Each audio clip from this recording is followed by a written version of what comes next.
Fallout Show.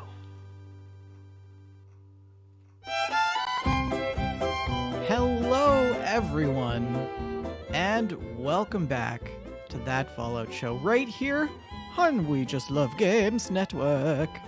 I think we should make that a bumper. I'm your co-host, Vendertron. Joining me this evening is Rick McVick. Hello, Rick. Hi. How are you? Fantastical. How are you guys? Good. Oh, you Good. almost said another word there, which is Fantastical. yes. Hello, Shalene. How are you? Hi, I'm doing fine. I'm doing okay. I took 2 naps today. 2 naps. If you were wondering, 2 naps, morning nap and then an afternoon nap. It was brilliant. I always Yeah. presumed that you were a 2-napper. Every time you say that, I keep expecting you're going to say like, I took 2 Xanax or something else. Like it never is naps to me. 2 hits of heroin this afternoon. 2 tablespoons of NyQuil. Uh-oh. Oh no. No, it was Wow. naps. I've been on vacation between jobs, and we were talking before my vacation started. Like, what will you do with the free time? You know, you never have free time. Turns Yeah, out what the did you answer do? is naps. Yeah. I took so many naps. Nice. So many naps. That's So good. Did you Well, play I any mean, games? just a bit. I've been running Foshnot like a fiend, man. Like Oh, I Foshnot every fiends. hour on the hour, so much Foshnot. I've gotten 3 rare masks. I already Ooh. had 2 of them, and one of them is not tradable, so that's lame. So I have 1 new rare mask, but I do have a full set of the commons.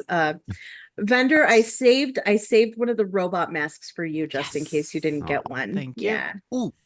I've been meaning to ask as well. Did you ever get all of the different colors of nurse uniform? I did. No, I'm still missing the red one, I think. Is it the red one? Maybe the pink one. I'm still missing a couple of those. Yeah, Okay. I never did get them all. So it's been a while since I've done a run through the asylum. I just always remember that. Well, I'm glad you've been enjoying your time off, getting some much needed rest, considering you haven't slept for about 12 years. So Just a little bit of sleep to catch up on. yeah, Just a smidgen. so maybe have a nap after the show. You've earned it, honestly. Yeah, it was pretty funny. Archon woke me up before he went to work, so that I wouldn't miss the podcast. Nice. See, he And knows. then He knows. He called like 15 minutes Yeah. before the podcast. He's like, also- hey, Are you awake? are you still awake? He's also in the chat right now going, hey, I'm here, just checking in to make sure you showed up to work, because That's He funny. takes his producer duties very seriously. So yeah, I'm just checking my my list of the my checklist of the nurse uniforms. Uh-huh. I need the yellow one, the red one, the forest one, and the pink one. Wow, So, I thought it was less than that, but okay. yeah, Shoot. I have blue, white, brown, green, and old. So those are Old. rookie numbers. We got to pump those numbers. yeah, I guess I should do some asylum runs. Man, I'm like half tempted to play that game just to do that for you. Yeah, popped- let's do it. Let's run some asylum runs. I popped in before the show just to get into the Fallouty spirit, and Oh, yeah? it was nice. Did- Yeah. Mhm. Did you do a Fashnash? No, I ventured south of my house down into the Mhm. new map parts of the map and killed some commies. It was a nice time. Yeah. Yep. I need to finish the new content down there. There's a lot of storyline that I haven't done yet. I like it, but it's really dark all the Mhm. time. Yeah, It that's what I is was with the seeing. red sky. And I'm Yeah. just kind of like, is the sun going to come out anytime? Anytime. It's really hard to see. Tomorrow. And all these commies can see me with my Pip Bet your Boy bottom light dollar. on. So Nice. the I have sun to will play come it out still. tomorrow. Yeah. Anyways, speaking of the sun coming out tomorrow, you're listening to That Fallout Show, episode 69. Don't go there, Ghoulfriend. And tonight we are going to share wait. with you what Did you say episode what? 69. Nice. I know, right? Yeah. Nice. I I was thought just that's what you gonna said. try to gloss over. And we that. all breezed past it. I'm like, wait a minute. Did I mishear that? Nobody said anything? We Well, got to no, say I said. So, Rick, speaking of I the don't know. sun, speaking of the sun coming out. Yeah. I don't know if you noticed, Rick, but the show notes doc says episode 69. Oh, I'm in the game stack one. I'm Oh so my god. Episode 69 in GameStack? That was like 5 years ago. That's why I was confused. I'm like, why does it say 184? Where That the was hell so are many you? years ago. Oh Yeah. my gosh. Wow. So we We're have professionals. We've been doing this for we, years. we got if you haven't heard, we are on this weird platform formerly known as Twitter. You can find us at We Just Love Games, also That Follow Show. We're also on Facebook. Send us some emails, like, subscribe, and review our show. We'd love to hear what you have to say. I also didn't load any screenshots or stories, so hopefully we don't have any of that. We are going to talk maybe a little bit of news. I don't know what Shalene has up her sleeve tonight. We really don't have any news. The only thing that's at all notable is I will do a quick mention of the fact that they put out an Inside the Vault for Fallout 76 today. They are bringing some changes to the way that legendary weapon crafting works, which is also introducing legendary particles, I think they're called, which is a new form of currency. Oh. Yay, good. hooray. That's just what Fallout 76 needed. Okay. Another currency. We are gonna so Shalene will take us through that, and then we will head right on into episode 4 of That Other Fallout Show. So let's hop right into it with this just in. Oh, it actually worked this time. Yes. Okay, Shalene, all yours. These changes are currently live in the public test server. And these will be added on the next update. We have a few things coming up for Fallout 76. And the first one is one that I'm actually pretty excited about, the return of Mischief Night. Mischief Night was one of my favorite events in the 76 catalog. And what is Mischief Night? It was a Halloween event that happened at Halloween. Yes, a Halloween event happened at Halloween.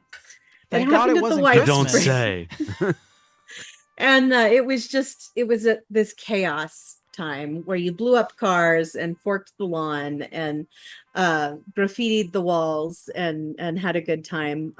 But it crashed the servers all the time. It was too taxing on the servers, so they quit Forked? having Mischief Night. It forked the lawn. Apparently, that's a thing. Some back east, I guess. Don't put and that weirdness on us. You put plastic forks in the lawn. Yeah, don't put and- that's. I've never ever heard It of is that. a thing. It is a thing. Okay. And you have heard of it because we've talked about it on this very podcast. Are you gaslighting me right now? Because it's kind of working.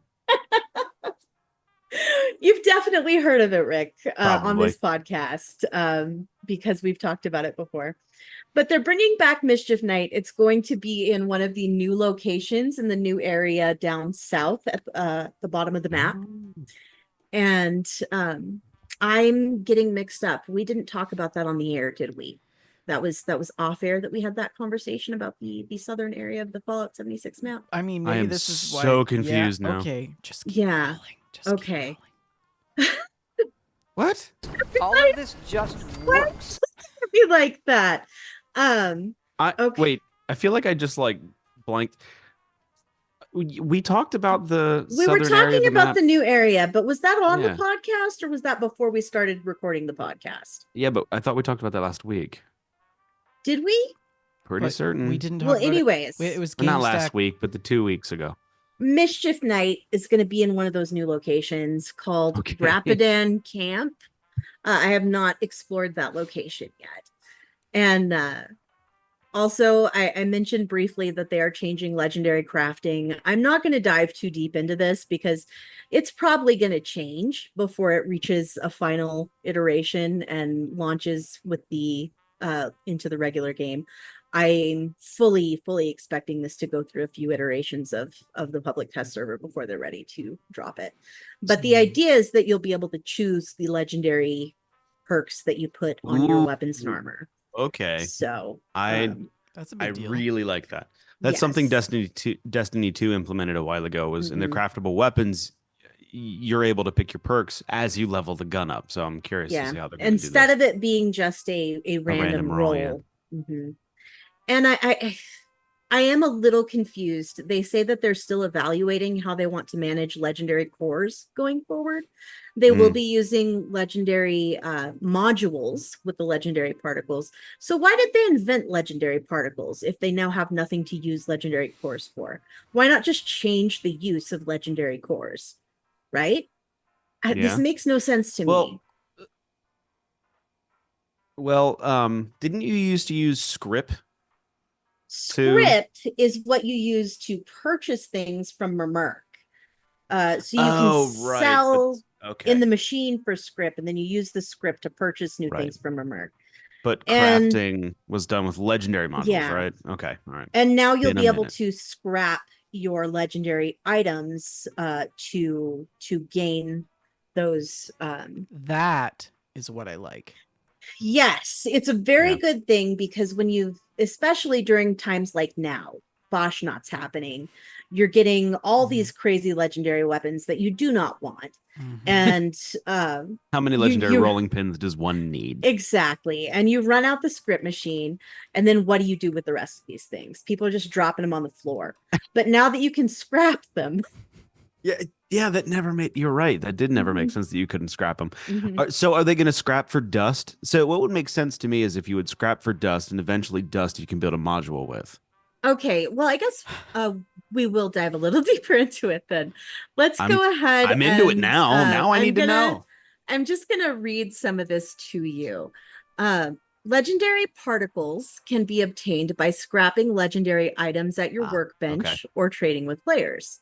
And the legendary particles can be stored in your scrap. And they're Okay. evaluating how they want to use legendary cores and how it works. So before you can start swapping legendary mods onto your items, you'll need to obtain your desired mod in one of two ways: trading for the mod with another player, or scrapping legendary items with your desired mod on it. So Ooh. every time Okay. you scrap a legendary item, you'll obtain legendary particles, as well as have a chance to learn one of the legendary mods on that item. Mm. After you obtain a mod plan from an item, then you can head over to the Tinker's Bench to craft it by spending legendary particles. Once it's crafted, you can either trade that mod with another player or head over to the workbench to swap it onto a legendary item. And when you swap a legendary mod onto an item, that item then becomes character bound. It is no longer tradable and it is no longer droppable. So, and Okay. each time that you replace a mod on an item, the cost will increase. They're also going to relax the legendary mod restrictions. I'm not exactly sure what that means. I don't know if that means they're going to give you more options on what you can combine with each other. So that'll be interesting to see what that means. Can you only Okay. add the mods from legendary weapons that you scrap to other legendary weapons, or can you add it to a non-legendary? It's a legendary You can add mod, it to so a non-legendary weapon, okay. yeah. And that would make it legendary, though, right? Right. Yes, it Yeah. would Okay. make it All legendary. right. Because like That's cool. right now, you can take a normal weapon that you've crafted and make it legendary by With using a legendary modules right. and legendary cores. Got it. But you can't choose what those legendary effects will be. So Got it. they're also adding a thing called best builds, which I think is going to be pretty fun. This is you can enter your camp so that people can visit your camp. What it reminds me of is the dreams in Animal Crossing, where you can go visit people's dream islands, and then you can like the camps and you know that kind of thing. And I think it's going to be a fun time. I just want to enter my hole in the ground on Xbox and watch people laugh at that. I So think that would be pretty my funny. thought about reading best builds is that it kind of sounds like player camps may or may not be blocked by camps from people who aren't even on the server, right? So like will vendors actually even be able to be available for best build camps? I have no idea. So players like I I imagine they're going to not do that because otherwise people would be able to sell across servers, right? I doubt that. I think it's just going to be a visual of your camp. It'll be a soulless doppelganger of your camp. Like a Just the show. same. Like when you go to Mhm. IKEA and they have all those rooms set up. Exactly, exactly. It's a facade. Do not actually use the toilet. But does it come in blue? Yes. Yeah. Don't use the toilet. Oh gosh. I don't think that these camps are going to be in the places Well, where they are in the Archon world. is going to love So. this because he's going to show off all of his amazing camps and it's going to be great. I am just Fallout 76 is over for me now. I am just going to be looking at camps all day. It'll be like Fallout 76 Camp Hunters International. Like HGTV kind Yeah, of. Oh yeah, no, yeah. I'm going to be you're the new Paige correct. Davis of the Wasteland. You are reading this correctly, Vendor. I didn't see this visit tab here on the article. There will be locations with a blue ribbon on the map and on the compass, and those are the player created best builds. So you can travel to those and check them out. So Yeah, so you can populate your own camp even on servers that you aren't on, so people can visit it. yes. Mm-hmm. But I would I assume that the strongly vendor will doubt be, vendors will be active. Yeah, I think Yeah. vendors will only be active if you're in that world. Mhm. So I also think that because it sounded like you were asking Bender if a blue ribbon camp would not allow someone else to be there. Well, that was Is my that Yeah. second thought because So- this, I think this that you're correct definitely about that. Yeah. Well, I this think you're definitely correct. means that camp spots that are already sort of like a hot Mhm. commodity, like at the White Spring, are going to become completely off limits, right? Mhm. I would think that when you load in, your build would take precedence. You know what I mean? Like if you had a camp at White Springs and someone else had a blue ribbon camp where you normally go, The feel like your active camp player would- should be the I one. feel like who's, the active player would have precedence over that. I don't Well, know what that means for server Hop you on know. the PTS and let us know what that's like, Shalene. Oh yeah. Probably not. But I have so little time to game that I'm probably not You going to had hop on the 2 Well, PTS. and weeks. Shalene is not a And I builder. spin it napping. She's not a builder, she's a napper. So I am a napper, yeah. I'm so good at napping. I'm a master. They say after you do something for 10,000 hours, you're- Why do I sleep so terribly? right? Exactly. I've got 10,000 hours hundreds of thing is thousands of bullcrap. hours under my belt Yeah. of sleep. Yeah. I but woke the up this morning and looked to the right and my neck went out. I mean, come on. That's age. That's age. I know, but that's buddy. because I slept wrong. I should be a pro. Just saying. Well, the final thing that was really brought up in this Inside the Vault article is that they're doing some combat rebalances. Ooh. And with the Skyline Valley update, they already began the process of rebalancing combat a bit. But they've definitely changed damage modifiers, especially for damage over time effects like fire damage and poison damage. And they've changed weapons and mods to be updated to these new fire and poison damage situations. And they've increased the damage for floater freezer grenades. So, I mean, that's what everybody was really. Yeah, I remember how concerned about. puny those were. They were like, poof. Yeah, they didn't do anything. They were so useless until they became able to be sold at an NPC vendor. They've also Currency. rebalanced all the creatures. Well, basically all the All creatures. the I'm sure creatures? so many creatures: Deathclaw, Snallygaster, Scorch Beast, Because Honeybeast, Bee Swarm. I was like one swapped by a Yao Guai tonight, and that was it. Yeah, they're so mean. And They're I was so like, mean. dang. I heard that the stuff in the new area is spongy. Like it takes a Yeah. lot to kill the stuff down there. I got Mhm. my ass handed to me. But then I went back for more because that's what you do. I had to They've get my also- stuff. So They've also done some perk changes. Like, for example, the vaccinated perk now increases disease resistance from all sources based on your Ooh. endurance stat.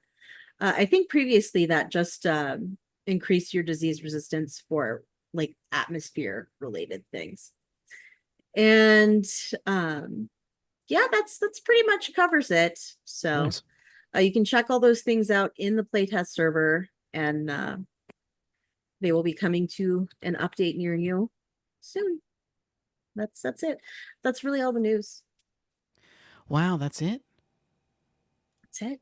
Well, it. that is some pretty good quality of life upgrades in Fallout 76. Hopefully, this will make you. Congratulations on being prepared for the future. Let's move on to the next part of our episode, which is The episode episode. 4 of. Yeah, this is about the episode of the episode. Of that other Fallout show. I think I have a B-roll button. There we go.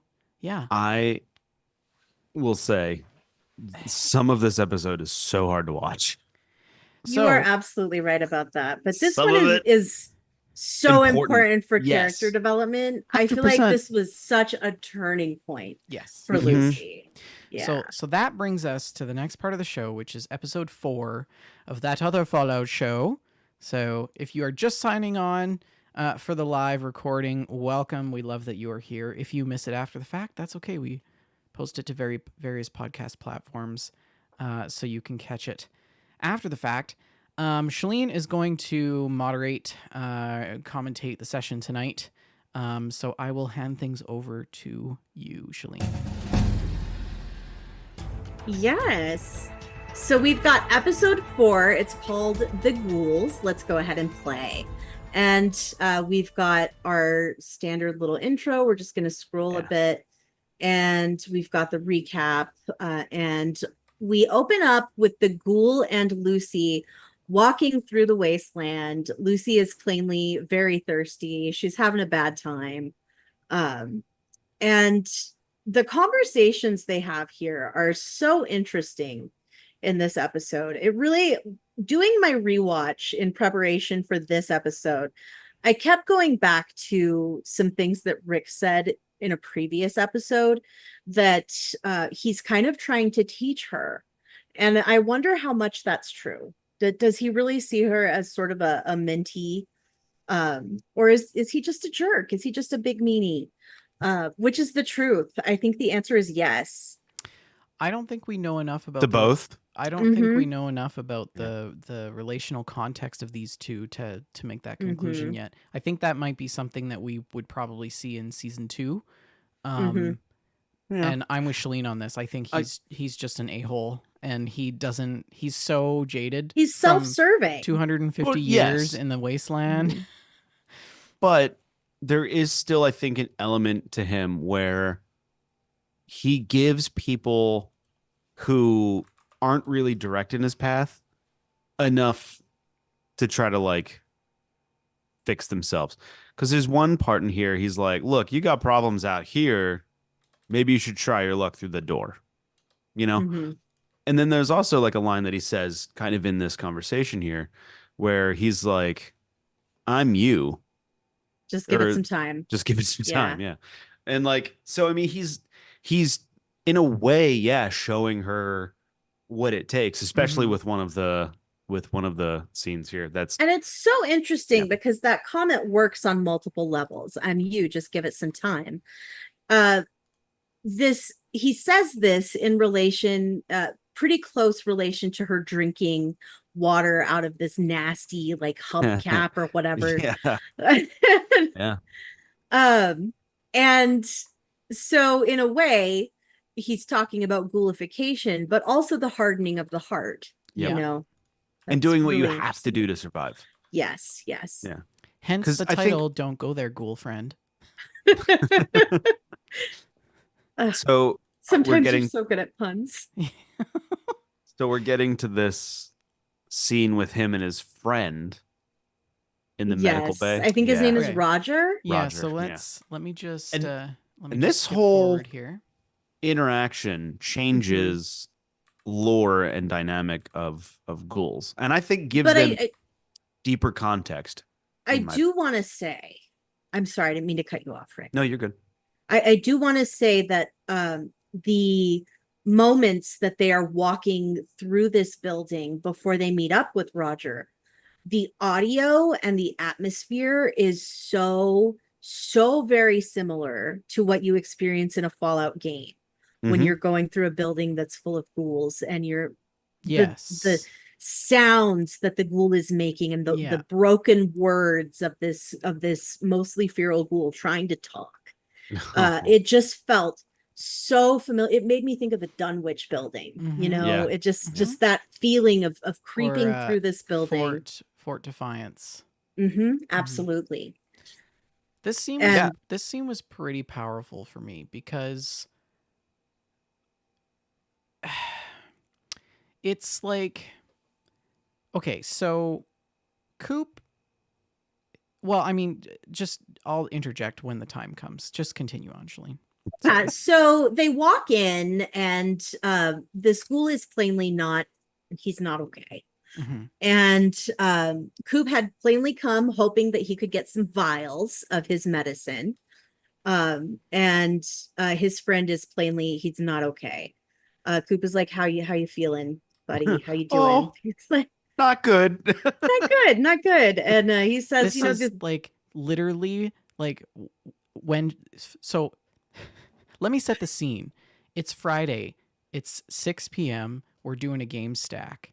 And I'm already on the Zoom call, and Shalene shows up on the call. Shalene is Coop.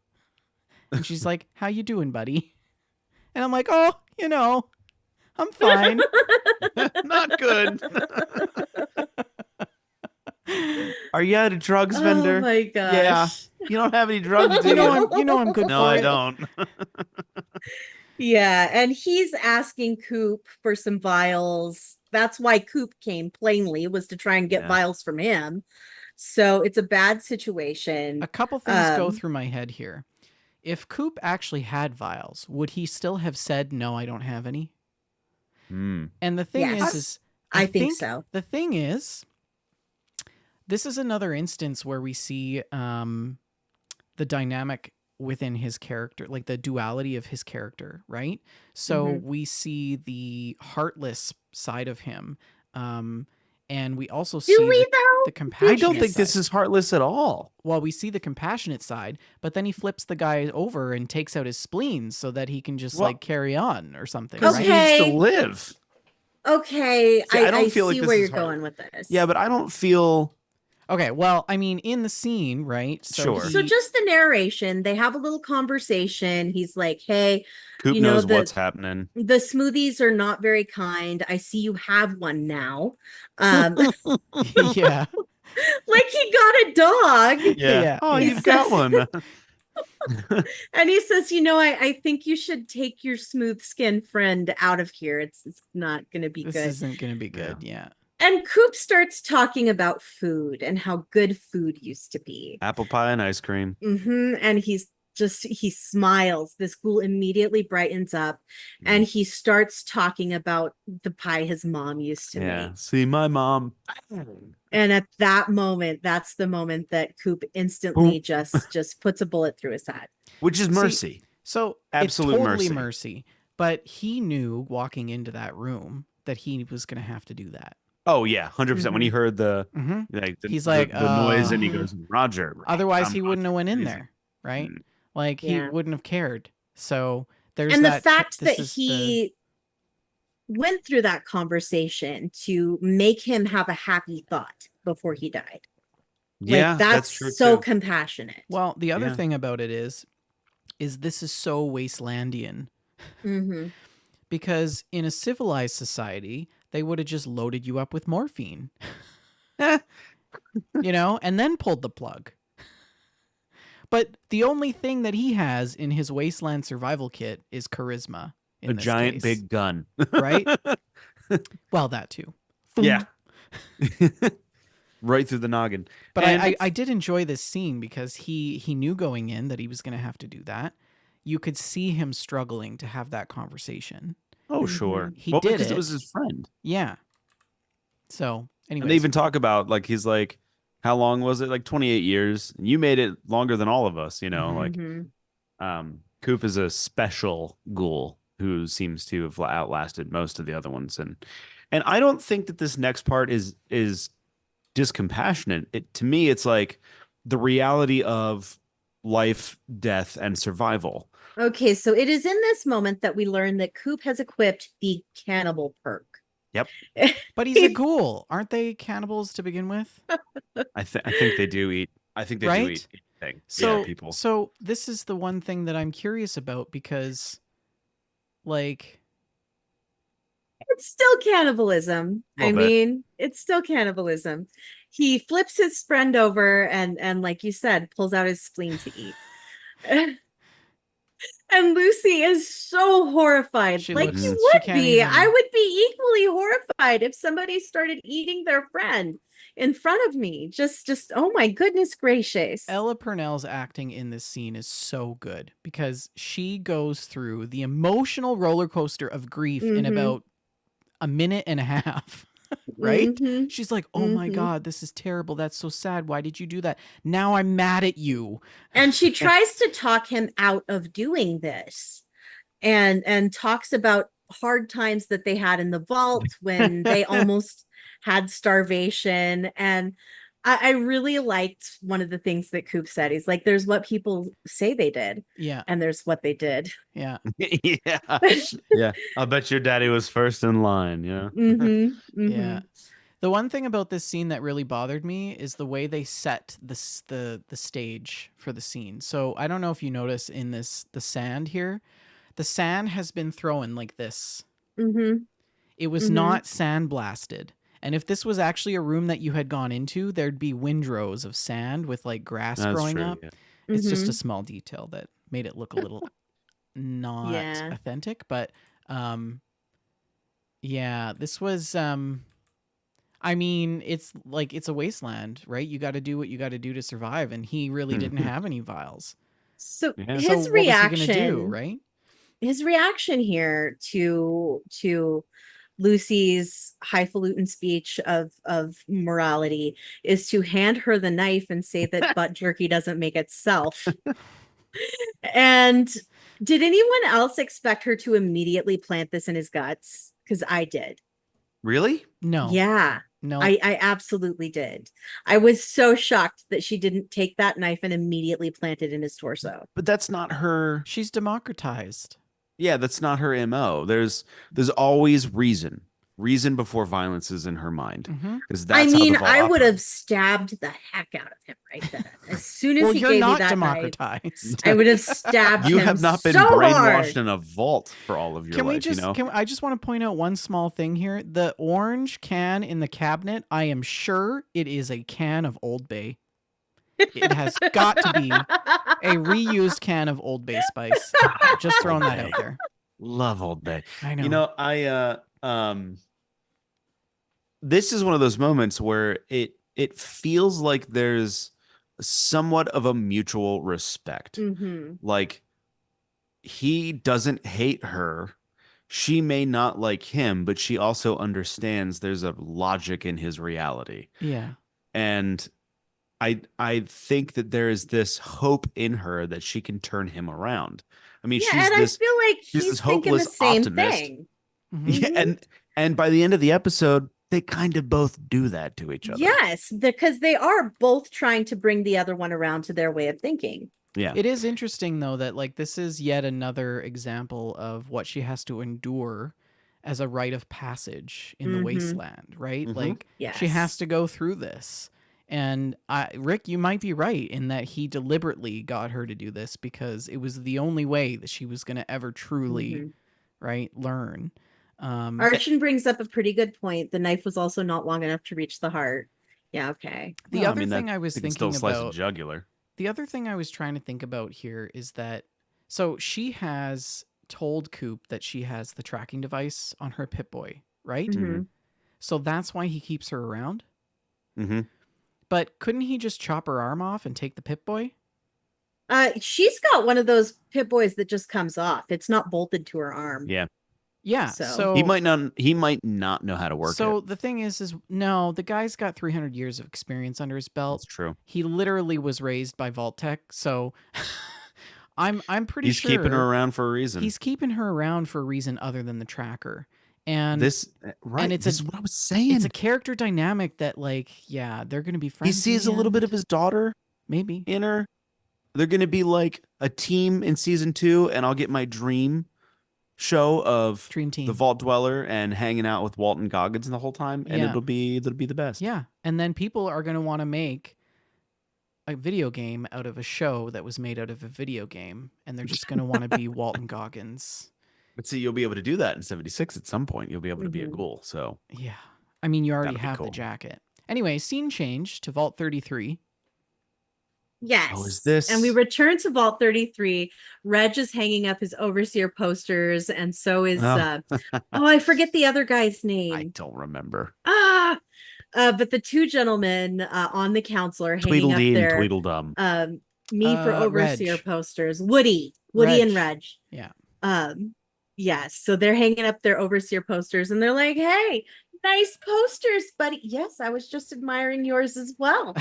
And they've got one of the raiders sequestered. Woody had been questioning him, and it's not going well. They're getting nothing from him. So they decide to tranquilize him for his own good because he's going to hurt himself.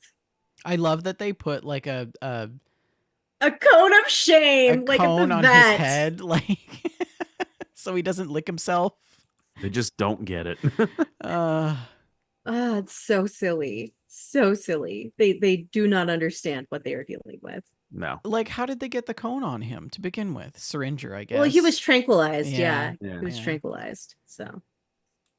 And we cut to Norm, who is looking at a picture of his dad on his Pip-Boy.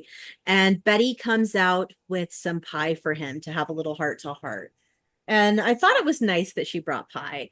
But also, it felt very much sinister to me. Oh, it was totally Oh, manipulative. yeah. Betty feels so sinister. Oh, She's she using her absolutely is. grandmotherliness. Uh-huh. Yes, to absolutely try and manipulate this boy. Yep. And he shows her pretty fast that he's not a dumb kid, and that, like, basically your mind tricks won't work on me, Jedi. I found it so sinister, the comment she makes when she's leaving, when she's like, just, tread carefully, she tells him. And Yeah. yeah. What did you guys think of this scene? I'm just trying to remember what they had talked about. Well, they talked about how he needs to be careful what he says because of the influence that he has. He's the last As McLean. Hank's son, yeah. Yeah. And she's go ahead. she comments on the fact that when a stupid boy gets angry, he might pee on the wall. But when a clever boy like you gets angry, well, we don't want to see what could happen then. Mm-hmm. Mm-hmm. Yeah, and he is one of the few who understands, something doesn't smell right with this rhubarb pie, Mm-hmm. And this leads to, I would say, the B story of this episode. When I did watch this for the first time, I was like, don't eat it, Norm. Don't eat the pie. It's poison. He should have been like, why can't I just have like a salad?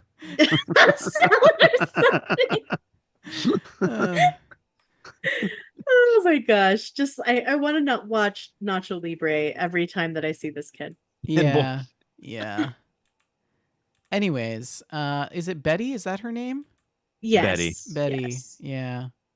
Leslie Ugams. She's Oogums? Ugams, yeah. Then we're back to The Coop, ass jerky. Coop and Lucy. Lucy. Just hanging off the back of his pack, the strips of butt He's got to meat. dry it somehow. Yeah. It's so gross. It's so gross. And I don't think it's cut thin enough. I really don't. It's not cut thin enough to become jerky. It's just gonna rot. Yeah. Yeah. Oh, and he says something here. He says, how does that golden rule jibe with what's going through your head right now? And he said, Yeah. And she's like, what are you? And he's like, oh, I'm you, sweetie. You just got to give it a little bit more time. And I was Yeah. like, there, that's the one. That's it. That's the connection. They're the same. They're the same.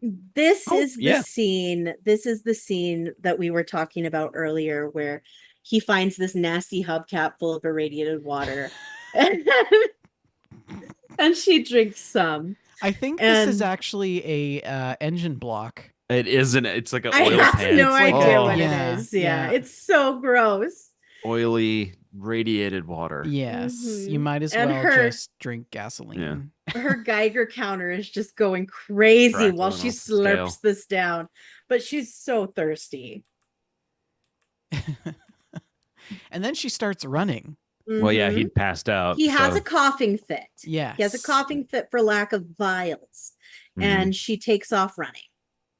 Which, that's a good moment. That seemed good, but she didn't keep running, which was silly.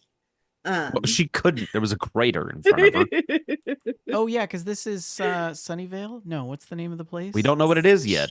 Yes, we don't know what it is Oh, we yet, don't. We don't. but we also do. Are we going to talk about that or just wait I mean, I don't until? know. We'll keep yeah. moving. Well, we see Um, we see a sign that says Santa Monica Boulevard, Mhm. which is great. But I love this scene when he like ropes Oh, her. yeah. He ropes her. He He's ropes still her. got those skills from his TV. I'm glad to see times. that the film crew deflated all the tires except the far one on the left, which still somehow has full air after 300 years. Maybe we they were use so nitrogen. mad about those bus tires. Look at this car. The tires are Mhm. fully inflated, you guys. So he ropes her and drags her back, and they have a scuffle, and she bites his finger off. And he is, instead of enraged, like you would expect, he thinks it's funny. And he Yeah. cuts her finger off in retribution and Oh. says one of the best lines. Yeah. I think that's one of the most honest exchanges we've had so far. Yes. And this was such a cringe scene for me because I couldn't handle. I have this thing The mutilation. where I can't Mhm. handle cuts on hands. Like if Oh. I see someone cut their hand, That's an ick for you. it's like sticking a needle in your Mhm. eye. Like I Huh. can't Mhm. do it. Yeah. Yeah. But and then Buddy Holly's song "What to Do" starts playing. Mhm. I love they always get that juxtaposition right with like brutal Mhm. gory mutilation to 50s quaint music, and this was hard for me to watch this scene here. It Does was she have some really strong teeth or what? huh? Lucy, Like to bite through his finger? well, she Oh. has 30 years of good dental, Hmm. right? So They're I getting mean, plenty of calcium in the vaults, fluoride taking care in of those that, luxury bones. except I'd- the water filter's now broken, so not I'd a say if bad you thing. were hopped up on adrenaline and you were trying to just get away, you could nibble off a finger or Maybe I am ghoul flesh is a fully little bit more confident that I spongy. could not just bite through a man's finger. I'm fully confident. I could probably draw blood if the situation was pretty bad. I could probably hurt someone. I am fully confident I could not bite off Walton Goggins' finger. Yeah, fully confident. Well, now he's definitely not going to come on the show. There goes all our chances. Oh my gosh. And I really felt that he was not as concerned as he should be about having lost his trigger finger. You know? Was that his trigger finger? yeah. It was his right hand? Yeah. Oh my. Okay. So Manny Anyways. 11701 in the chat says if you can eat a carrot, you can eat a fingy. So I mean, yeah, but a flesh okay. If you're listening to the show, Gosh, don't Manny. test this for science. Please don't test I this did for I did science. I did a quick Google and it says it is possible to do it, but it's very difficult. Rick, is Manny one of your friends? Yeah. I had a feeling. Yeah. Bones. Yeah. Bones are really tough, you guys. You need a really good set of heavy duty pliers. No, but to think of get it this through way. He's got a those. lack of calcium. Well, that's It's the not thing. like he's That's what I was drinking milk saying. on a regular He's, basis. he's got some He's all goopy. osteoporosis. Yeah. He's 200 years old. Right? Some brittle bone disease, I'm Mhm. sure. Yes. Maybe it is just like a carrot. It just doesn't taste this. That could not have tasted good. It could not have tasted good. Gross. Oh, Um, gross. okay, wait, Speaking of wait. gross, I have this a- scene. Back to the vault. There's This gotta scene be a- was also pretty gross. Yes. Mm. So we Ugh, cut back I hate and this scene. and Chet is in his room eating a sad, lonely dinner of cram. When the doorbell rings, and who's there but Steph, with her eye patch and a box of her husband's old things. And this lady This had- was so. This woman is going to be the show's top villain by She the end of has the got- I series. hope so. The Mhm. Black Widow perk, Yeah. like, Oh, yeah. and she uses it so often, Mhm. Yeah. so often. I want her in a trench coat with that eye patch Mhm. and just murdering people. I actually really like this character. I love this I really conversation. like her. I love the conversation though. It's again the Fallout universe writing that we've seen in the games. He says, you know, first I lost Lucy and then I lost my job as the gatekeeper. And she's like, right. And he's and like, they murdered my he's like- husband. he's like, how are you handling the death of the father of your unborn baby? And she's like, same. Like, that's so good.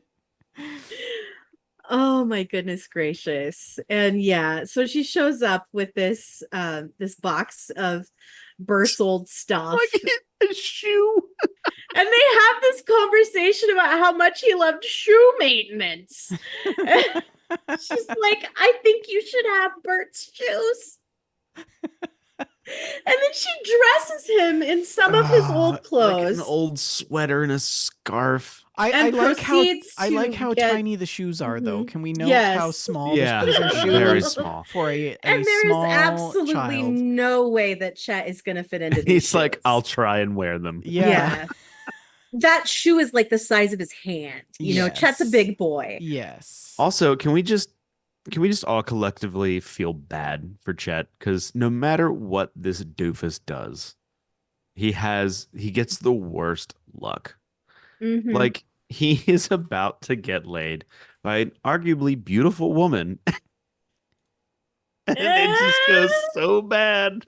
Yeah, she goes into labor. Yeah, that's but it's such a weird situation anyway, because she's calling him Bert. She's like, no, keep the cardigan on. And that's He's like, very I'm Bert. weird. I'm Bert. It's- You know what I just realized? He goes with it. Chet is the vault version of Wasteland Brotherhood of Steel Thaddeus, played by Johnny Pemberton.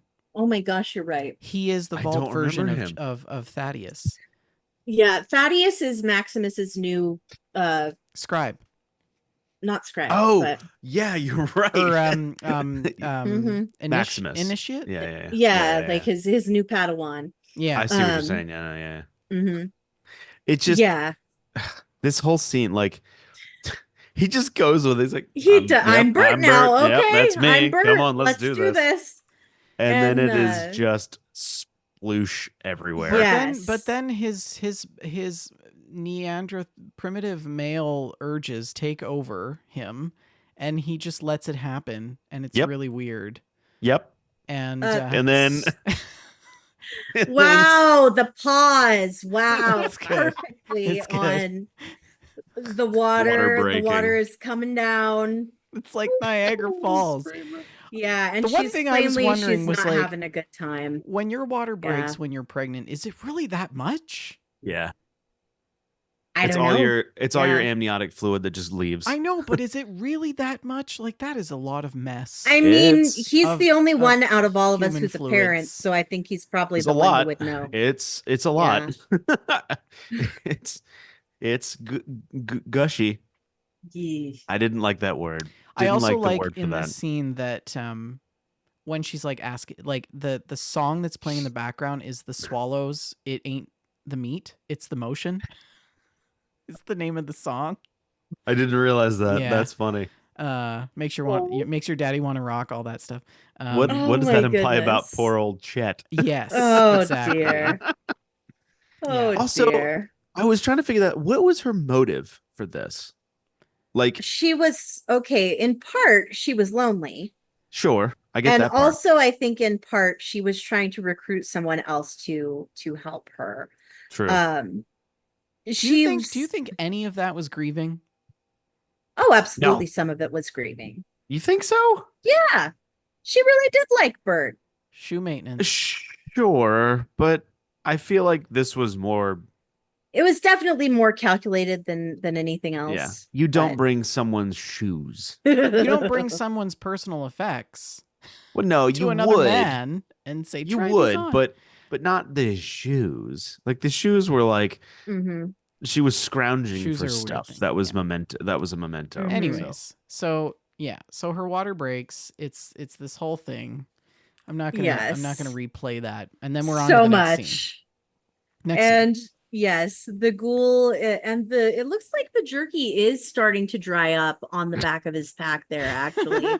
So maybe I was wrong, but I still think it was not sliced thinly enough. Yeah, but we don't know how dry and hot it is out there. And he brings Lucy to this super duper mart. And this super duper mart, this was one of the first locations that we saw when they started releasing some shots from filming. This was one of the first locations we saw, and I thought it was done so well. So,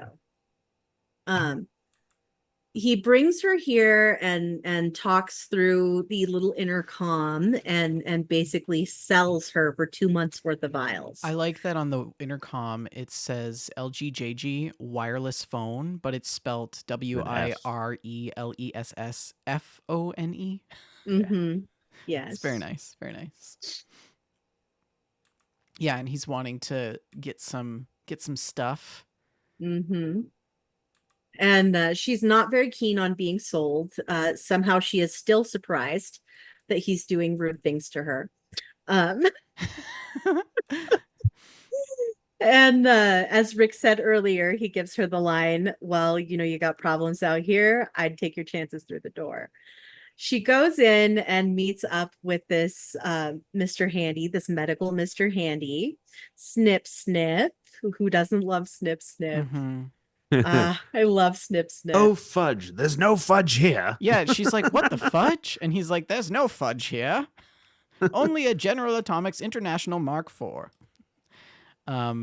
His temporal situation has been broken since the war. That had to be about a week ago. Yeah, I liked that line. I love that she just instantly trusts this robot. Because we are actually secretly all good.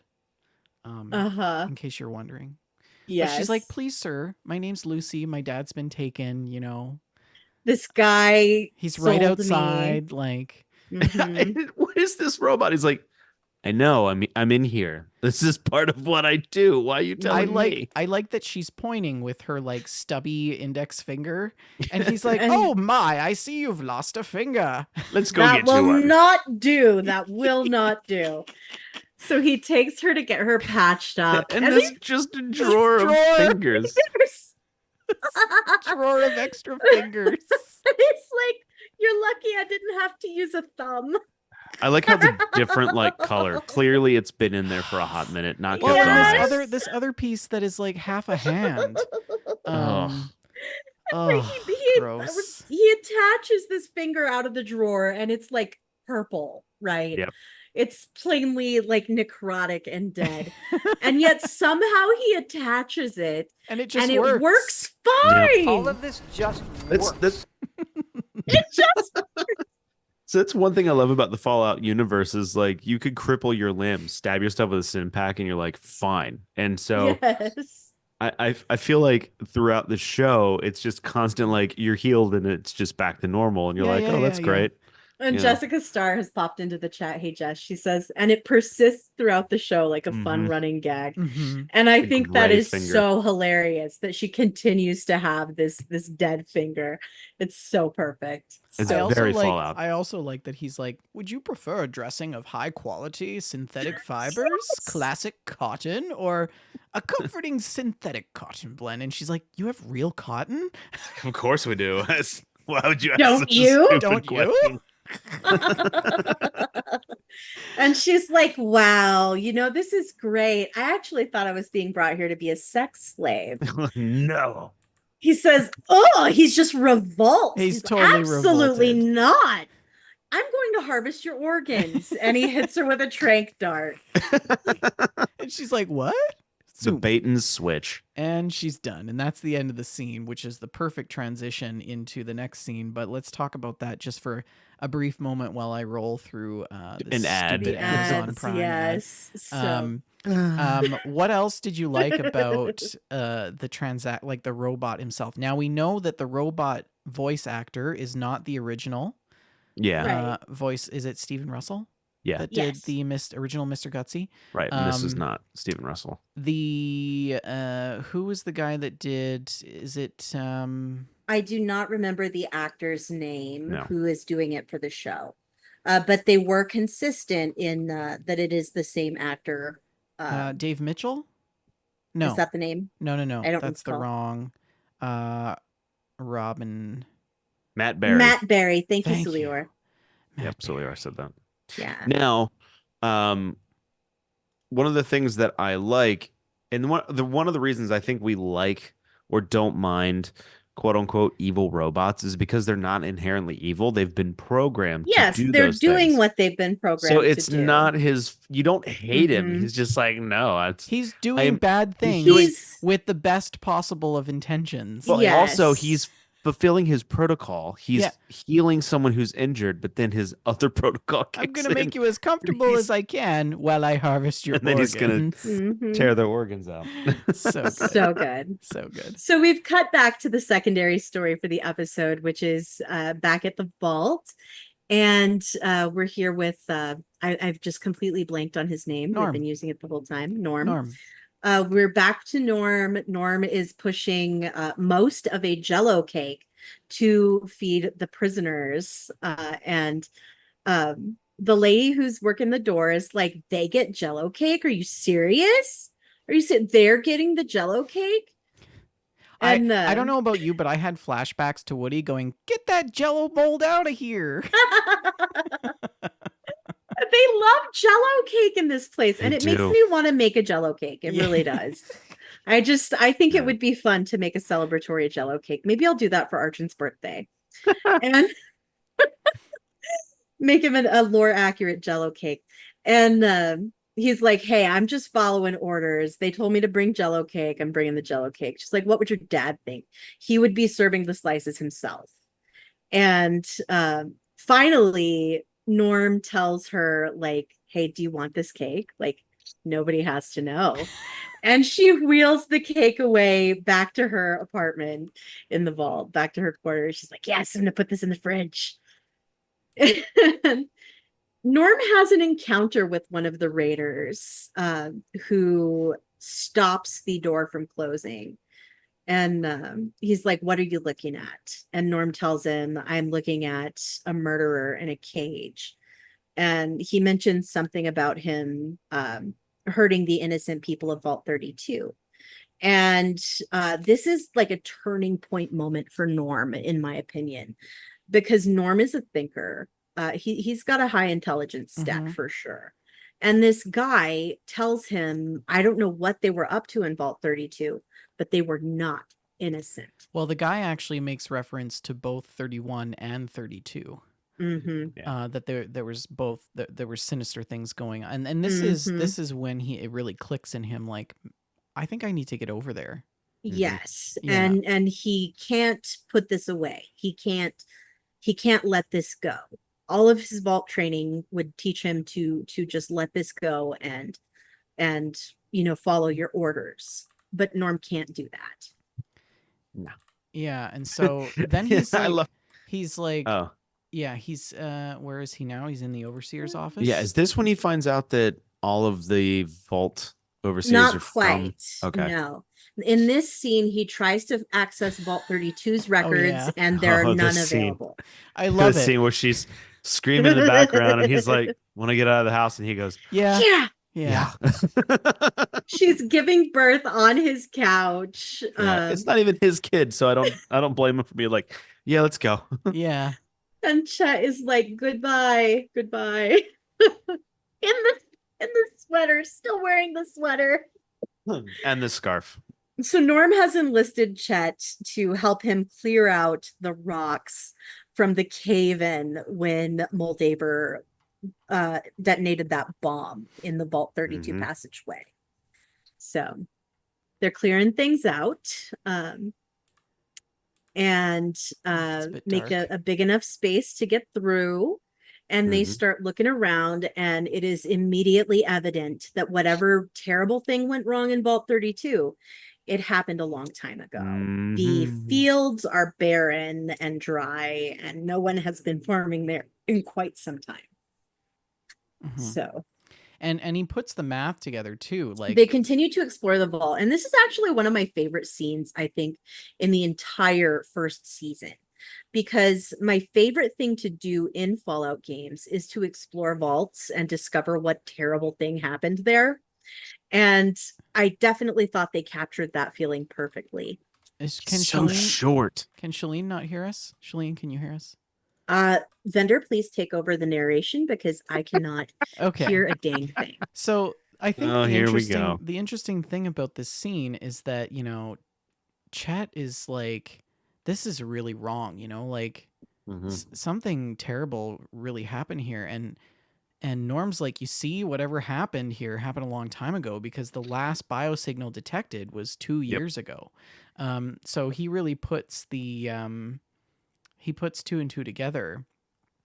And what's funny is what makes these two such a good pairing is Chet is the ultimate like vault dweller. Like that's the pinnacle vault dweller. He doesn't question anything. He Yeah. goes along with He just everything. does what Then you have is Norm, asked who of is the him. antithesis of that, Mhm. and they work out very well together. And he's playing it through his head, you know. He's like, it looks like they strangled each other. There's Yep. raiders here already. So who killed the raiders? Who let them in? He's like, if this happened 2 years ago, who let them in? Yes.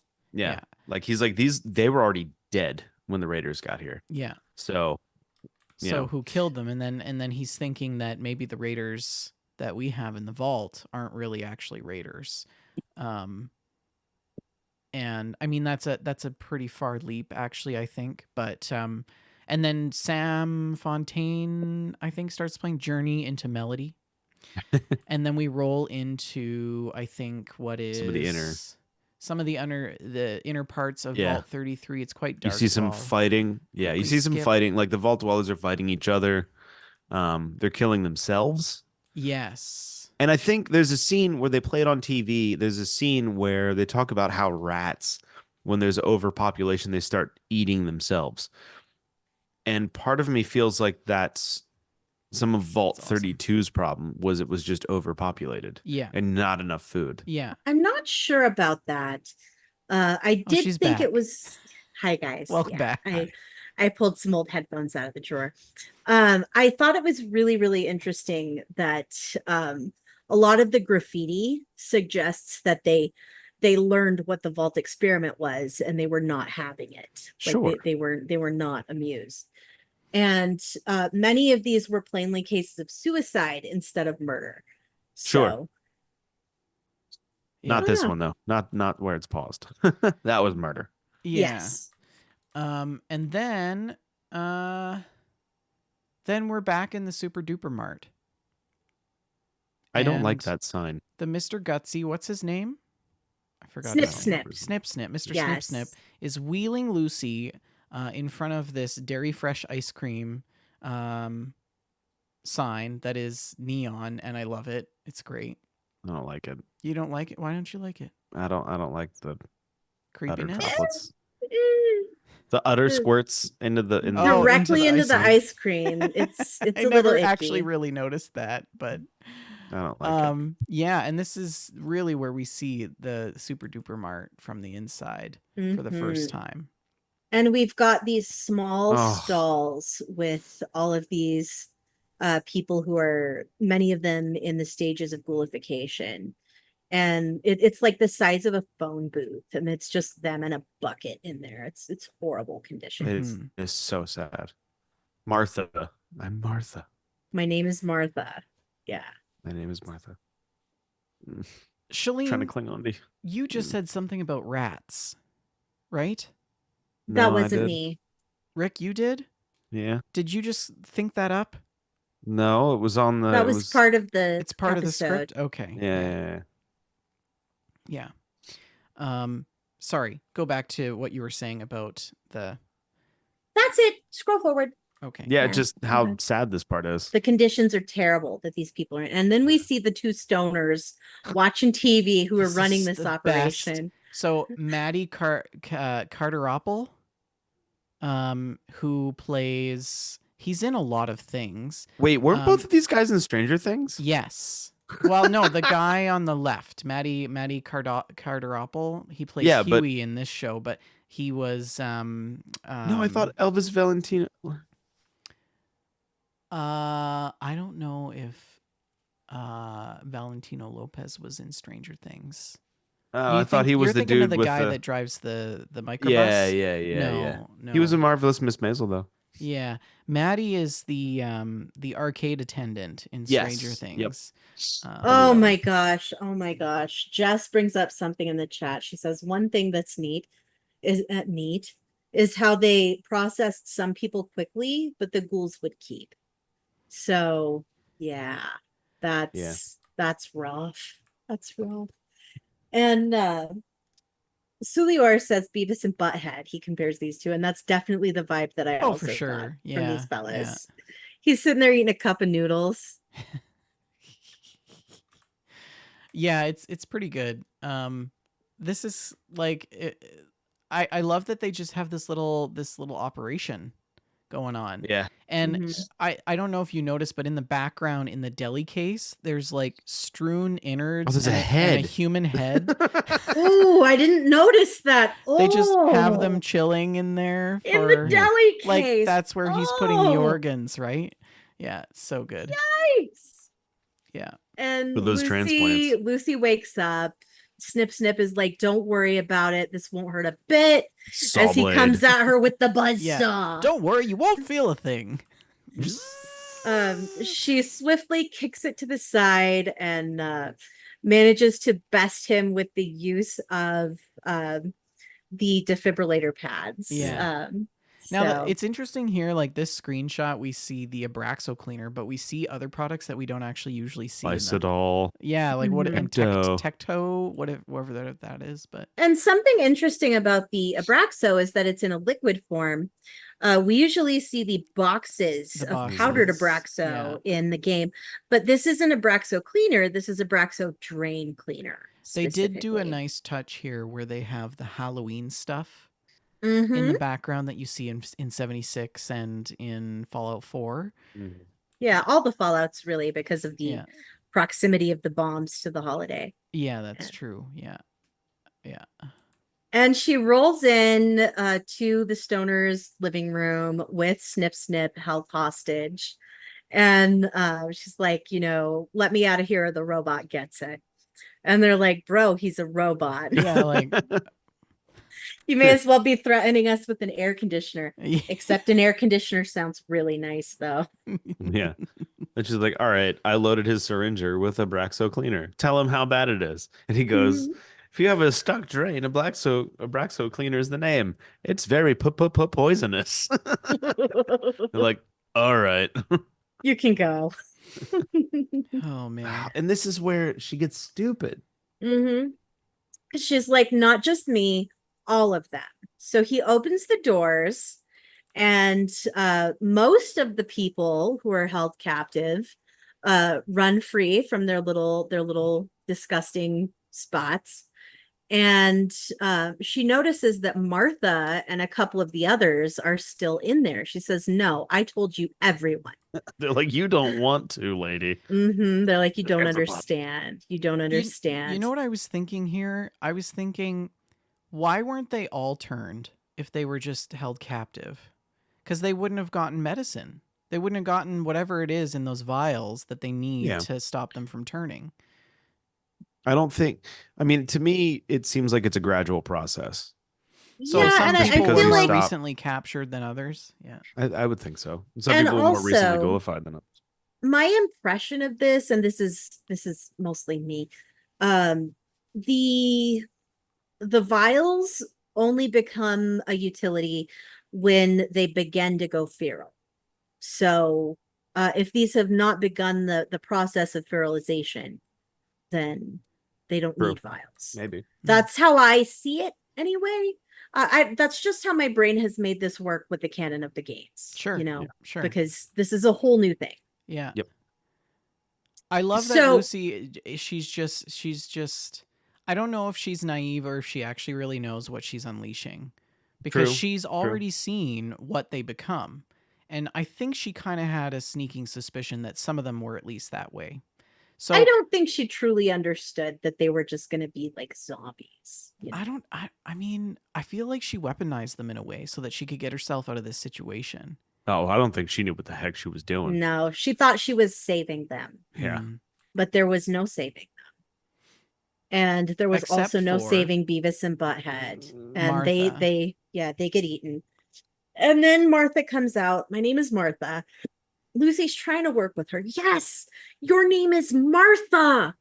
But unfortunately, that's late. not enough. Yeah, It's not enough. And This is the first use of the 10 millimeter pistol too. Is it yes, really.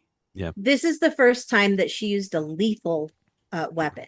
And I really think that this is a turning point for Lucy when she picked up that pistol and did an irrevocable, an irrevocable thing in killing Martha. Part of me is kind of sad that Maddie Carter-Apple is only in this show for this scene. Because I think that he would be a really good Wasteland character in Fallout. And I do like that we've seen a lot more of the inside of the Super Duper Mart rather than just the outside that we were flashed before the show when it was being filmed. Right. And I like how the scene develops. Like, she is relentless in believing that there is still good in people, even when they're not even the same person that they once were, right? Yeah. So this scene is such a turning point for Lucy. It's amazing. Oh yeah. then we're back So to Chet. Chet and Norm, and we walk. We're heading towards the overseer's office, and we've got some strange fruit hanging from the ceiling here. Yes, many people have been hanged or have hung themselves. And they crawl into the overseer's office. The overseer is tied to a chair And dead. and dead, very, very Dead. dead. And I love the wonder glue. Like, this had to have been one of the Mhm. easiest props for them to make. Let's just get some super glue or some school glue. What is that? Elmer's? Elmer's? Yeah. yeah, They just Elmer's stick a name. glue. Yeah, they just we'll put a new a label on over it. Put a new label on it. And Chet says, I think it's safe to say they've gone bananas. He's so innocent. And the wall has graffiti saying death to management. The graffiti graffiti, but it's definitely written in blood. Yes, you are correct. It is written in blood. It is still graffiti. Yeah. It's just more gnarly. So they're discussing, how did these raiders get in? If this was like 2 years ago, how did they get in? If there was no one alive to let them in? And Norm discovers that they opened the door from the outside. Chet is like, no, they would have needed a pit boy. Norm says they had one. My mother's. And sure enough, Rose McLean's pit boy opened this door. So that mystery deepens. That was intense because that was the first. Well, I mean, Lucy had talked about her mother with her father. Yeah. Henry. Is it Henry? But yeah, Norm, like, we never seen him talk about his mother up until this point. Right. Yeah. Well, also it's a huge development in that there's something more going on than even what we think and realize. Yeah. You know what I mean? Like, we know the vaults are up to something. We know that there's some history between Moldaver and McLean, but then, all we know is that the mom is dead, but then they use her Pit Boy. So it's like, okay, what's going on? There's something else going on here. Yeah. And before we fully move on from the scene in the vault, I do want to say, I think it's a little bit bananas that it took this long before anybody went in that vault. I feel like it should have been an immediate priority to go and secure Vault 32. As far as they knew, the door was still open and more stuff could get in, I feel like it should have been an immediate security priority to secure Vault 32. the hatch between Fallout 32 and 33 was compromised, right? Sure, but if Chet and Norm could move those rocks, then some enterprising raiders could move the rocks. Well, there's two things. The Vault 33 door is not accessible to anyone coming through the Vault 32 corridor. So the only way they were able to get to Vault 32's door is because they opened it from the inside. It's not a Mhm. vault door, but also Betty knows who Moldaver is. Yes. Yeah. So she knows exactly what's going on. So Yes. she also knows what's going on in Vault 32. That's why she brought Norm the cake. And there's no need to deal with that yet. And I that's still think it should have been an immediate security priority to secure Vault 32. yeah. Well, I think Betty's priority is trying to stop Norm from nosing about too much Mhm. because well, that Betty's in priority itself, is to get the vault under control that again. in itself can Mm, cause true. chaos too. Yeah. Yeah. Anyways, so then we're back at the Super Duper Mart. Lucy is now outside and she goes up to Yes. Coop. Coop and is she's not like, having a good day. He is laying on the ground, basically helpless, and he is completely at her mercy. She has gained some light leather armor. Good for her. And another shoe. She's got another shoe now. Yeah, So. she has her shoe back. Mhm. And this weird finger. This woman, she's just a patchwork. In so many ways. Covered in blood. And she drops a few of the vials at Coop's fingertips and says, "So, if you don't get these, you turn into one of those. Is Yeah. that how it works?" Yeah. And leaves them there. And she tells him, "I may look like you on the outside someday, but I will never be like you." Yeah. And she leaves the vials for him and moves on.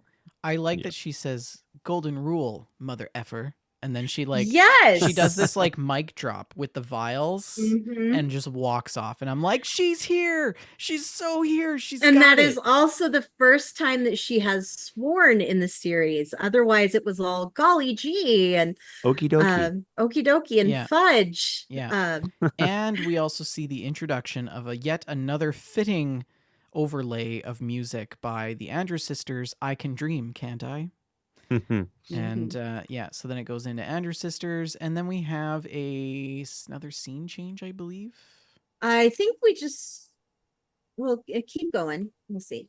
Yeah. I mean, it's the ghoul once he gets up. Yes, the ghoul gets up and goes into Super Duper Mart to find out what the heck Right. happened. Right. Yeah. And Because he's like, how did she get out? Right? Like, and everybody's dead. And this felt the ghoul's behavior here felt very out of character to me. I feel like he is a meticulous individual, and he was not at all meticulous in No. this I mean, well, scene. the dude was like turning feral and now he's just Mhm. yeah. going This ham. was- with He drugs, just man. takes every drug he can find, Yeah. which is many of them. And in I his think drug that- den. And I think that when I was watching this with some of the folks in the chat, I think it might have been Manny who pointed out, he was like, being a ghoul is probably really painful. Like just in general. would It's think so, probably yeah. super painful, which would explain all the drugs they take all the time. And we know from the games that it takes a lot more drugs to have an effect on a ghoul than it does to have an effect on a human. Yeah. So he's probably in pain, turning feral. So he's like, all the jet. I need all the buff out. Somebody I work with. So I like my research is on type 1 diabetes, and people who live with type 1 diabetes depend on insulin. And we had extensive conversations about this scene. Like, what would people with type 1 diabetes do in the wasteland in an apocalypse if they needed insulin? And it's Die. It's That's that. what. It's Die. basically Die. that. But I like this scene because it's probably one of the first times that we see a physical vulnerability in Coop. Yes. Where he Or literally dependence. needs this. It's a codependency on this drug to be able Yep. to survive, right? And yeah, like you, Shalene, like you said, it's the first time that we sort of see him not himself. He doesn't and- have control over this. Mhm. Yeah, and I think what's coming, I don't think we see it in the first season. Maybe we will in the next few episodes, but maybe in season 2 when the relationship between Lucy and Coop develops a little bit more, we're going to see his emotional vulnerabilities come through. Because Yes. we're going to learn more about his past, right? And what actually Oh, and really his happened family. to him. Yeah. And his he, family. after he ingests enough drugs to kill a And horse alcohol. and alcohol, he finds one of his old movies and pops the tape in the TV and sits and watches it. And it's the scene Yep. that he recorded in the prior episode. And I just, ugh. This was also kind of hard to watch. Something about it was very Well, yeah, because you remember, like they left it on like, did he shoot the guy because he didn't want to shoot him? So what happens? And then you get your answer here, Yes, he does where shoot him. he shoots him. Mhm. And Oh, I makes a never comment made that about him being a connection. commie. I Yeah. never made that connection. Yeah, this was the that guy. He's like, I just don't think I'd kill him. I'd arrest Yeah, him I'm like I the always sheriff. do. I should That is arrest him. so And then meta. in this one, he shoots him because, in a way, he's acknowledging his change. Like that Mhm. scene is when he starts to shift from good old American movie hero to a Vault-Tec puppet Do you think kind that of thing. there's some parallelism between this scene and the scene with Reg, the ghoul that he shot in the house? What do you mean?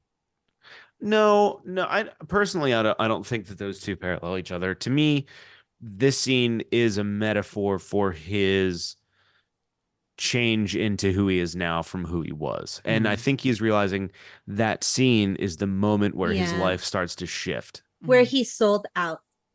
That's where Yep. he sold out. Yep. Very powerful. Very powerful. A lot of character development in this episode. A lot. And then that's the end of it. Yep. Mhm. Oh, I thought I there was really more. appreciated that the popcorn in the end credits was Americorn. Was it? Really? Yeah, Americorn. Gosh, So cute. that's such So an cute. American thing to do. I wanna Isn't see. it? Oh, Americorn. Look at the 3D glasses. I love it. It's And the so greaser cute. hair. Yeah. Absolutely perfect. It's so good. Americorn. It's brilliant. The What's end wrong with credits for popcorn? all of these are just so good. Shut up and let me enjoy my freedom fries, Rick. I also like that the Americorn is on the dash of a car at a drive-in and there's like Mhm. dead A skeletons with wearing 3D glasses. The end credits scenes are all so beautifully very, done. very good. Yeah, because we've Mhm. all traipsed through these movie Mhm. theaters, Oh, yeah. these drive-ins, right? And looted all Uh-huh. yeah, it's Oh, good. yeah. They are so true to the spirit of the games in these Yes, they are. episodes, and I'm so Whoa, pleased stop. with it. Can we talk about this lady's last name and how unfortunate this is? Jill Footlick. Oh, she probably That gets sucks. it all the time. How She is probably gets that it a all the real time. last name? That sucks so bad. School was awful for Leave this it to lady. Rick to pick up on that. Oh my gosh. So What an awful last name. But I mean, change she's it. Change it. Whew. Wow. Change it. Just change it. Wow. This person's Skywathan. Sky Wathan. Yoni Reese. Yeah. Anyways, yeah. That's the end of That's the end. That's it for that's the end of episode. episode 4. Whew. Yeah, that Uggums.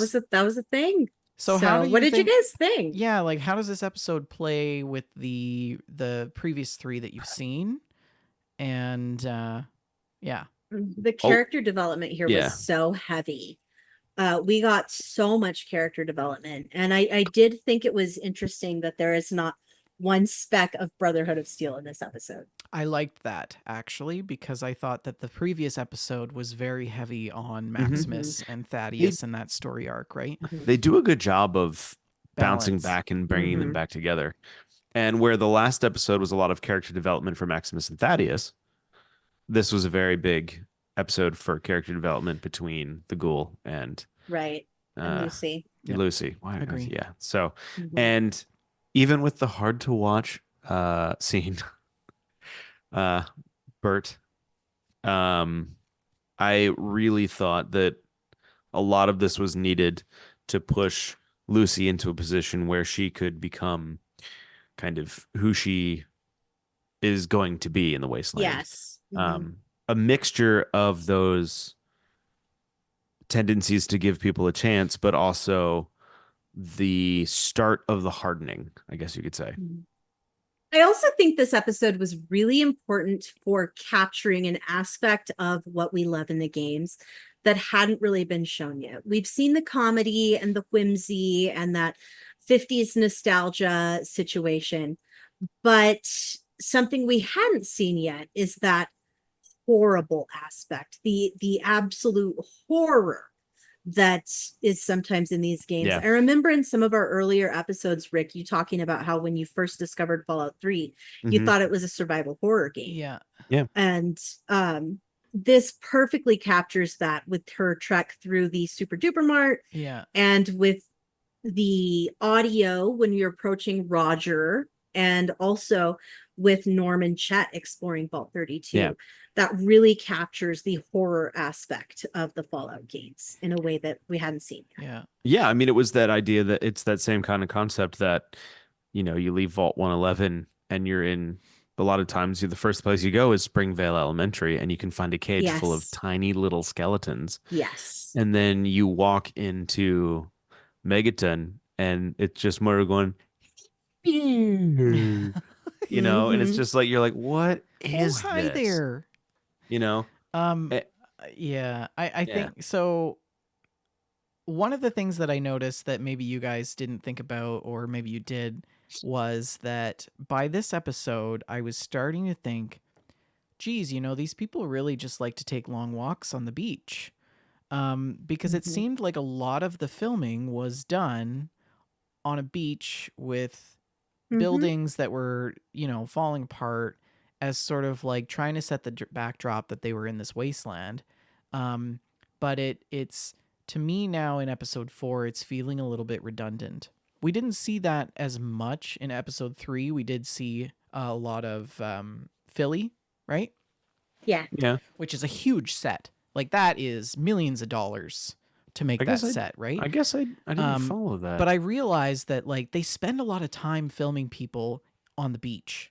And I wonder if it's actually just a budgetary limitation of the filming itself that requires them to spend more time in an open space where they don't have to do a lot of setting of the scene per se. But I mean, Yeah. they could always just film it in Carazosa like the Book of Eli did. They didn't even have to change anything. yeah. Yeah, Oh, why didn't good. they film It's already in bombed out. Why didn't they just film in New Mexico, right? Like Right? honestly. But you know, there are parts of California that are not on the coastline that are like a wasteland. So like why are they consistently going back to this beach where these buildings are? Like it seems like they're just going from Philly to wherever else they're going, and there's only one route to all these places, and it's on the beach. I guess I didn't see any ocean in this one. Yeah, I don't know. Was I have to there? go back and look now. I just made the assumption that they were like right on the coast again. To me, Is it because of the sand? Because there was lots of sand. Yeah. To me, this is like what happens when there's just, I mean, from all the nuclear fallout, there was nuclear winter. It killed a lot of plant life. And when you don't have plant life, all the dirt decides to just turn into dust. I mean, it's what happened in the 30s in the Dust Bowl. So to me, it was just... Go ahead. I'm sorry. Jess also says that a lot of the scenes were shot in Namibia. If you've seen Namibia, it's just a bunch of sand. And so to me, it was just, this is what happens with rampant decay and what, you know. The plant life died and erosion was bad. Oh, yeah. Yeah. Bad. I always like to strip away the magic from shows when I'm analyzing them and think about like, how did they piece this together to be able to make that it does so sound magical, like you. right? It does. So, but anyways, that is the end of today's show. Any other remarks? Right. You guys have some Fallout gameplay or anything you want to talk about? No? No, it's been all Foshnot all the time for me. Just one Foshnot after another. And if we wrap this up in the next 2 minutes, I can go catch another parade. Well, anyways, tweet us at that Fallout show. You can find us at We Just Love Games, Shalene L, myself at Vendertron. And we're also on Facebook, facebook.com/that Fallout show and / We Just Love Games. You can email us at info@WeJustLoveGames. Don't forget, if you want to send a quicker note, you can post it in the Mailstack channel in our Discord, which you can access on our Twitch page, twitch.tv/We Just Love Games, which is where we record the show live, 6:30 p.m. Mountain Standard Time, 8:30 Eastern Standard Time on every Friday. So next week will be GameStack. And please do join us. If you miss the show or miss previous shows, you can always find them on various podcast platforms. Leave us a review. Let us know what you think. We'd love to hear what you think. Otherwise, we will see you next Friday. And Shalene, I will leave the last word for you. If you can eat a carrot, you can eat a finger. We'll always